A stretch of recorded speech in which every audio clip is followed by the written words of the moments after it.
lá, bom dia de novo. Ainda quinta-feira, quase sexta, nossa segunda aula de hoje, aula 49, tá? Página 336. Então veja, aqui é cultura e sociedade. No nosso livro está lá na página 35. Por acaso lá é sociedade e cultura. Então a ordem dos fatores não vou alterar. E o texto vai até a página 37, tá bom? Uma das principais preocupações do Getúlio Vargas, um dos seus objetivos principais, era fazer com que a classe operária se identificasse com o Estado Novo. Então ele queria que a classe operária se sentisse participante aí. Faz parte daquilo que nós chamamos lá de populismo, né? Pai dos pobres. Então, Vargas queria que aquela cultura popular da malandragem, da ginga, da oposição, do diferente, que ela fosse sendo barrada. Ele quer uma cultura nacionalista, ele quer que se fala bem do trabalho, bem também do trabalhador, e que o trabalhador se sinta parte do Estado. Entendeu isso, né? Então ele vai despolitizando um pouco, diria que muito, a prática operária e vai cativando esse operário de outras formas, tá? Então com isso ele tem que mexer com a questão da memória, da preservação da cultura, da produção cultural. E é claro que eu estou colocando aqui operário porque é a ênfase, né? Mas isso é para toda a sociedade, tá? Não necessariamente só para o operário. É que com o aumento, sobretudo do mundo urbano, por conta da política do Vargas, inclusive dessa política de industrialista, há um aumento significativo do operariado. E esse operariado tem mostrado no mundo todo, por questão da sua situação de trabalhador, uma classe revolucionária, uma classe combativa. Então, como é que eu estou aumentando esse operário, mas eu tenho também que controlá-lo? Isso foi feito também lá no Mussolini, na Alemanha, cada uma da sua forma, tá bom? Então, essa que aparece no item 1 aqui, né? Essa formação de um sentimento de identidade operária ligada ao Estado. Então, tudo vai ser feito para valorizar o trabalhador. Tudo aquilo que é negativo para o trabalhador está errado. Mas valorizar o trabalhador para Vargas significa valorizar o operário, não, o trabalho árduo, não a malandragem. Então aqui no caso,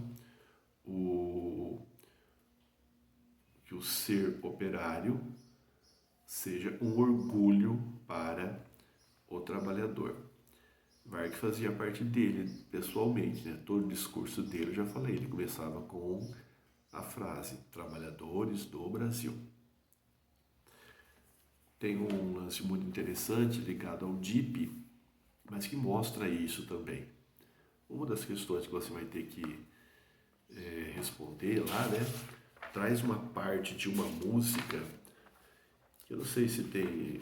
Ela tem aparecido muito em alguns textos, aqui ela aparece só um pedaço, mas ela fala assim, ó.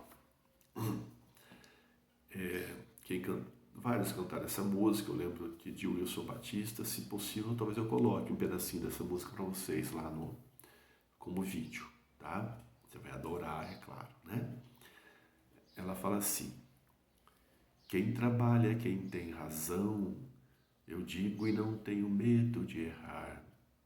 Quem trabalha, quem tem razão, quem trabalha é quem tem razão. O bonde, vocês sabem que é bonde, né? Então, o bonde é um ônibus misturado com um trem. Então, o bonde era o circular da época. o bonde São Januário, que é o lugar, leva mais um operário, sou eu que vou trabalhar. Olha essa música. Quem trabalha é quem tem razão, eu digo não tenho medo de errar, o bonde de São Januário leva mais um operário, sou eu quem vou trabalhar. Aí volta, quem trabalha. A música é legal assim. O que ela está fazendo? Enaltecendo o trabalhador, aquele cara que acorda cedo, pega o bonde e vai trabalhar. Mas essa música não era assim. Essa música ela falava assim, ó. O bonde São Januário leva mais um sócio otário. Sou eu que vou trabalhar. E aí depois a gente muda a música. Então essa parte da música que ligava o trabalhador com um otário foi censurada. Então veja, não é uma crítica política, esquerda, direita, governo. É porque ele está entrando naquela questão do trabalhismo, Vargas. Está valorizando, dizendo que quem trabalha é otário. Quem então que é o cara da hora? É o malandro, que evita fazer isso e tal. Então esse tipo de censura também vai ser muito feita pelo DIP, tá bom? Deu para entender bem essa questão dessa música que ficou marcante aí e tal. E dessa forma, bom, além disso, o Getúlio Vargas vai procurar eliminar qualquer liderança operária autônoma, independente. Lembra que eu falei que alguns vão ainda resistir? Claro que vão, né? Muitos têm a consciência, têm a experiência. Já falamos dos imigrantes que chegaram e tal. Mas era muito difícil, porque Vargas vai eliminando esses diferentes, esses que falam não é bem assim, gente, tem coisa aí que não está correta. Essas pessoas vão sempre ser identificadas, sempre, vamos dizer, normalmente identificadas como comunistas. Então, se eu usou essa palavra, a pessoa já, opa, mesmo que não seja. Né? Então, você vai eliminando as lideranças autônomas. Então, o governo Vargas, ele mistura o DIP, ou seja, propaganda, repressão e concessão. Com propaganda, repressão e concessão, ele vai ter o apoio da população, não só da classe operária, mas dos trabalhadores de um modo geral, das camadas populares. Sendo assim, poderia falar, mas e os sindicatos? Só falamos que os sindicatos são atrelados ao Ministério do Trabalho, do Comércio e tal. Então, se os propaganda, concessão e repressão, sindicato atrelado, então nós temos esse apoio da camada popular e esse trabalhador despolitizado. Tá? Vai custar muito para esse trabalhador, inclusive, voltar a pegar a história e tentar fazê-la por ele mesmo, tá bom? Mais à frente aqui, o texto vai falar dos imigrantes. Então, além dos imigrantes, né, que o Brasil foi bem lá no meados, né, do século XIX, até antes, aqui vai acontecer também a migração interna. Então, é muito forte nesse período aquelas pessoas que vêm, sobretudo do Nordeste para a região Sudeste. Eles falavam assim, nós vamos para o Sul Maravilha. Né? E o Sul Maravilha, na verdade, era o Sudeste, era São Paulo, Rio de Janeiro. Então, essa migração é muito forte para a região Sul e Sudeste. Só que as cidades não estavam, obviamente, preparadas para essa migração. E aí vamos ter um crescimento desordenado e as pessoas, obviamente, vão ter dificuldade de morar em casa que tenha estrutura, em bairros que tenham infraestrutura adequada e tudo mais. Vão para as periferias, para as favelas e etc. E aí, num dos, acho que o terceiro ou quarto item, ele fala a questão dos cangaceiros. Então veja, o cangaço ele justamente declina, né, vai desaparecendo nesse período. Por quê? Porque o cangaço é fruto, obviamente. O cangaço era chamado pelos historiadores, né, Hobsbawm chamava de banditismo social. Né? Já vimos algo disso quando falamos lá da Primeira República. Né? Ou seja, diante da seca, da dificuldade de achar emprego, do latifúndio, da violência costumeira, né? Tudo se resolvia com uma faca ou tal, uma faca ou um tiro. Aí tem a vingança. Então as pessoas tinham poucas opções. Ou se submetiam a um coronel ali, naquela vidinha, ou se voltava mais à questão religiosa, né? Pedindo a Deus, fazendo promessas, ou fazendo grupos, né? Lembra do conselheiro, Canudos? E outros foram para o banditismo. Muitas vezes porque vingou a morte de um irmão, ou de um pai, ou de alguma coisa, e tinha que vingar, né? Vai lá e vinga matando. Aí você mata e foge. Foge para onde? Ah, vou para um grupo ali. E o outro vai fazer a mesma coisa, né? Vai lá, vinga e tal. E formaram esses grupos de cangaceiros. Os cangaceiros, eles eram, na verdade, bandidos, né? E eles agiam como tal. Muitos desses cangaceiros ficaram atrelados aos coronéis. Eles acabavam fazendo serviços para os coronéis. Ganhavam muito para isso. É o cangaço atrelado, né? Mas também surgiram outros, de um certo banditismo independente, o cangaço independente, que não se amarravam a coronel nenhum e iam tocando aí. E eles usavam de violência extrema com todos, inclusive com mulheres, né? Tem casos muito fortes, né?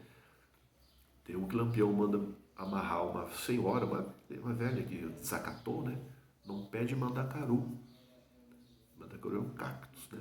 Abraçou e falou, agora dança. Ou mandar o cara embora, assim, embora, tá? Corre aí. O cara corria, vai lá e pum, atirava. Então, bastante violência. Mas, por outro lado, os cangaceiros, eles tinham uma...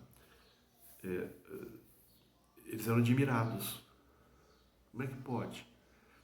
Robin Hood, dizer que era o Robin Hood brasileiro. Porque às vezes eles faziam isso mesmo, eles pegavam o dinheiro do circo e davam para os pobres. É que na maior parte das vezes eles eram os pobres, né? Eles pegavam e davam para eles mesmos. Então roubavam e davam para eles. Mas em várias oportunidades ajudavam também outras pessoas que precisavam. Mas na verdade eles eram admirados mesmo pela coragem. Eles eram valentes, eles corajosos. Eles saíram daquela vidinha, foram para o mundo, né? Que eu sonho que muitos têm num certo período da vida. Aceitavam mulheres no grupo, e as mulheres do grupo eram muito respeitadas. E elas iam para lá por causa disso, elas podiam escolher, mas eram tratadas também com rigidez, como os homens eram. Mas as mulheres que não eram do grupo não eram tratadas assim, eles até as marcavam a ferro, né? Então eles eram admirados pela violência, por isso tudo. E por outro lado eram temidos.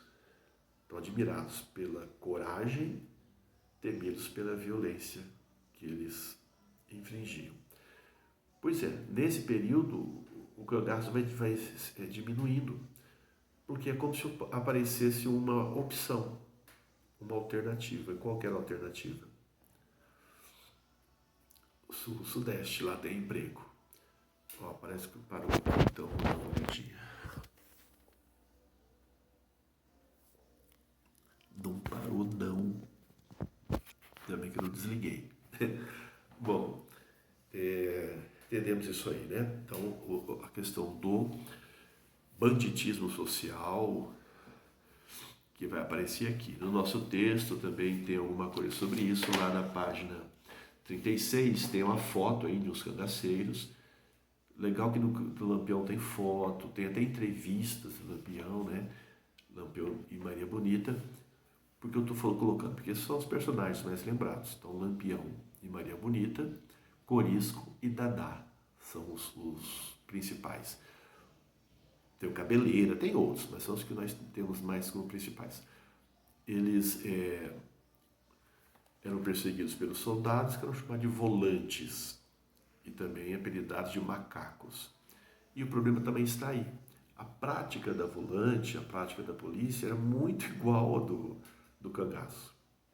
Então, se eles usavam de violência, batiam, ameaçavam. Se naquele sítio, quem está lá não ajudar o cangaceiro vai lá e pimba.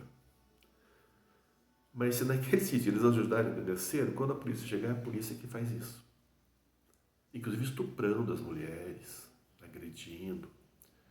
Os policiais fazendo isso. Então veja que essa prática da violência policial, ela tem história, né? Pois é.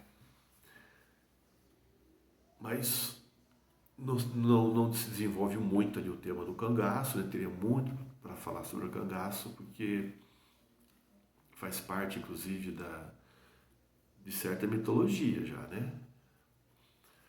Outro dia eu vi uma camiseta, desculpa aqui, tá? Uma camiseta preta e verde, né? E era o Lampião em verde. Aí ele estava carregando, lembra? Aquela máquina que o Lanterna Verde coloca lá para adquirir força. Então tinha o Lamparina Verde, Lampião Verde, contra o Lanterna Verde, né? Coisas do Brasil. Então, de qualquer forma, gente, vale a pena vocês lerem alguma coisa sobre cangaço aí, mas entendam, tá? Tem pouco de mocinho nessa história. Eles eram mesmo agressivos aí. O problema é que a polícia era igual, ou às vezes pior. Bom, então isso diminui com essa modernização, porque ela possibilitou aí mais empregos e tal. E obviamente uma repressão também maior, né? Chegando aqui mais dois itens. Esse discurso nacionalista do Vargas, ele foi muito beneficiado pelo momento em que nós vivíamos lá, que era a era do rádio, né? A importância do rádio. Então aqui ele cita o programa A Voz do Brasil e de novo ele vai falar do DIP. Então o Getúlio Vargas fez esse discurso na Voz do Brasil, não só ele, mas era utilizado um programa que começava, já falei para vocês, né, hoje chama Da Hora do Desliga, mas naquela época, porque hoje tem tanta opção, né, mas naquela época ele era mais assistido, era valorizado, então era a forma de Vargas entrar na casa das pessoas, né. E o DIP, eu acho que eu já falei também do que está aqui, deixa eu ver se tem algum detalhe. Então está claro aqui essa importância de utilizar o rádio. Além da Voz do Brasil, tinha um programa chamado Repórter Esso, que era justamente financiado pela Esso, esse posto Esso aí de petróleo, né? Então tinha, obviamente, uma tendência imperialista, mas também tinha credibilidade. Então o programa Repórter Esso, todo mundo queria ouvir esse negócio aí. Voz do Brasil, ele vai citar o que? O 1º de maio, que nós já comentamos. Então, o Getúlio, ele sabia que o 1º de maio era uma data significativa, importante. Ela sempre foi usada como forma de protesto, de reivindicações. E agora que está aumentando o movimento operário, o que eu vou fazer? Acabar com ela? Não. Porque vai ser difícil reprimir. Então ele vai cooptar. Tá? Uma das formas de cooptar era você, no 1º de maio, sempre anunciar uma coisa nova para o trabalhador e transformar aquilo que era reivindicação, tal, transformar em festa. Então a comemoração oficial ele fazia no estádio de futebol. Vai no estádio de futebol, tem aquele desfile, né? Lá, assim, os trabalhadores, escolas, as mocinhas lá desfilando, os trabalhadores de macacão carregando cartazes. Então ele vai transformar isso numa festa. E vale até a pena lembrar essa questão do esporte. Eu tinha anotado num canto aqui, deixa eu ver se está aqui, a questão do estádio. Os estádios eram utilizados para eventos de caráter cívico-nacionalista, mas que tinha, na verdade, o objetivo de promover o Estado Novo. Porque ele está homenageando os trabalhadores no dia do trabalho, mas os trabalhadores estão carregando um cartaz ou uma foto do Vargas. Estão ligando as duas coisas. E quando você faz essa ligação com o estádio, foi também nesse período que alguns estabelecimentos, instituições, grupos tiveram que mudar de nome. Tá? Então, nesse período, as entidades que tinham alguma ligação com a imigração italiana, alemã e japonesa, então você já entenda aí que é a Segunda Guerra Mundial, elas tiveram que se nacionalizar. E tem um que você conhece muito, eu não sei, eu não sou palmeirense, mas qual que era o nome do Palmeiras na sua origem? Isso aí, Palestra Itália. Teve que mudar para Palmeiras. O mesmo aconteceu, se não me engano, com o Cruzeiro, lá em Minas Gerais. Então, veja, são pequenas coisas, mas que arbitrariamente vão sendo introduzidas no Brasil.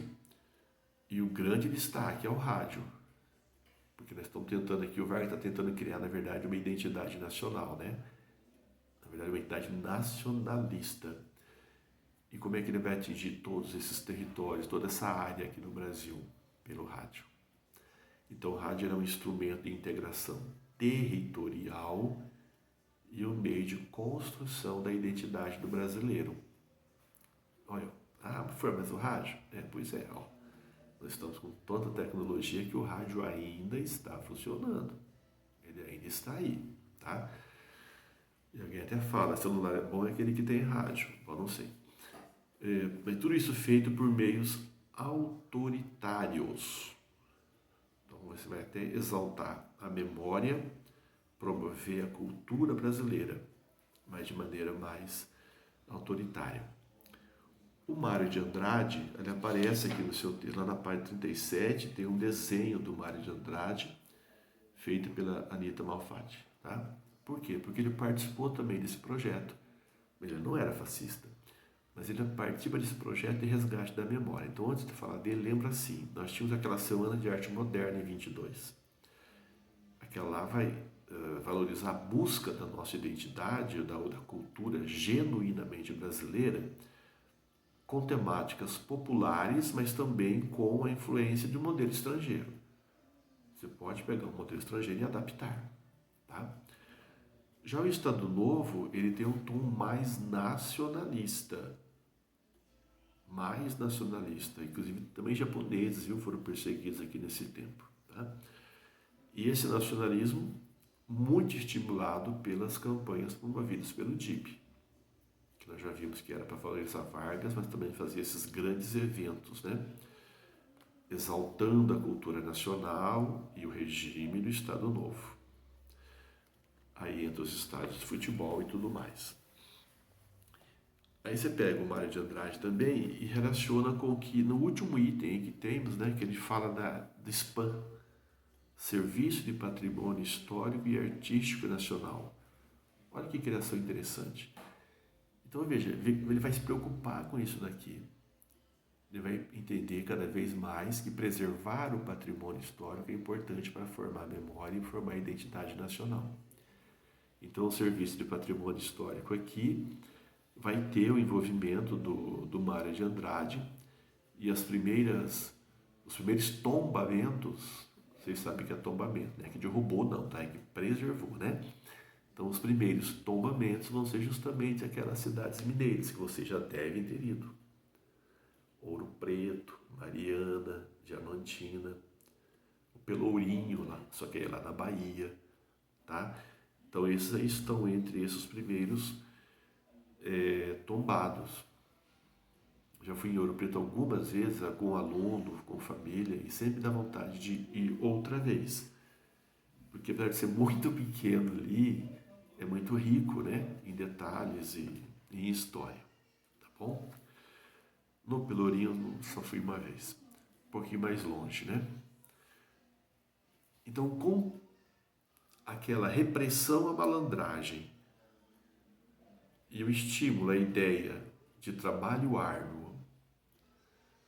de identificação disso com o caminho do progresso, de que você, trabalhador, é importante para o Estado, fazendo concessões, fazendo a repressão, fazendo a propaganda, preservando monumentos, você tem um quadro razoável na questão cultural do governo Vargas. Tem muitos outros, né? Aqui no nosso texto não fala, por exemplo, da música Aquarela do Brasil, Ari Barroso, né? Que é uma música, um samba, né? Exaltação, super valorizado, porque naquela música você percebe, a música é muito legal e vale a pena, né? Não vamos criticar a música, mas percebe como é que ela pode ser usada politicamente, porque ali é tudo bonito. Não lembra da música? Não conhece? Não é essa do Toquinho. Do Toquinho também é muito legal, né? Aquarela. Não é essa. Se der, eu vou colocar para vocês ouvirem aí. Tem versões dela de várias vozes, né? E mais animado ou não. Vamos tentar essa e a do outro lado, Wilson Batista, vamos tentar também, para vocês verem. E é por aí. É o último, tem, como vou esquecer, aqui no seu texto, que é essa foto aqui, Carmen Miranda.